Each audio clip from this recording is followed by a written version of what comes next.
Electral bond के जरिए जबरन वसूली का आरोप वित्त मंत्री निर्मला सीतारमण पर लगा।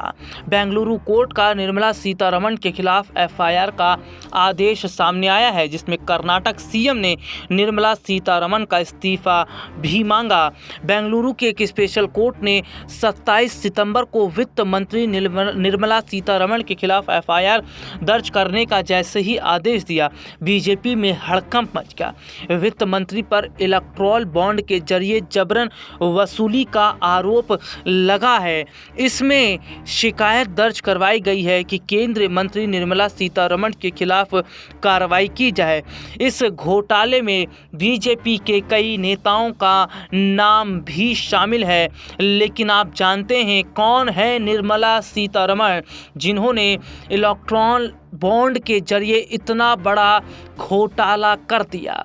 निर्मला सीतारमण का जन्म 18 अगस्त 1959 को दक्षिण भारत के तमिलनाडु राज्य के मदुरै में हुआ था। उनकी मातृभाषा तमिल है। उनके पिता का नाम नारायणन सीतारमण और माता का नाम सावित्री देवी है। पिता नारायणन सीतारमण के रेलवे में कार्यरत होने के कारण परिवार की आर्थिक स्थिति काफ़ी अच्छी थी। उन्हें बचपन से ही पढ़ाई और देश की राजनीति में काम करने का शौक था। लगातार स्थानांतरण प्रक्रिया के कारण नारायण सीतारमण के परिवार को अलग अलग स्थानों पर जाना पड़ता था। वित्त मंत्री सीतारमण ने 1980 में तमिलनाडु के तिरुचिरापल्ली में सीता लक्ष्मी रामास्वामी कॉलेज से अर्थशास्त्र में स्नातक की डिग्री पूरी की। उन्होंने 1984 में नई दिल्ली में जवाहरलाल नेहरू विश्वविद्यालय से अर्थशास्त्र में मास्टर ऑफ आर्ट्स की डिग्री हासिल की। इसके बाद उन्होंने पीएचडी प्रोग्राम में दाखिला लिया, लेकिन इसे पूरा नहीं कर पाई क्योंकि उन्हें अपने पति के साथ लंदन जाना पड़ा। निर्मला सीतारमण ने 2003 से 2005 तक राष्ट्रीय महिला आयोग के सदस्य के रूप में कार्य किया।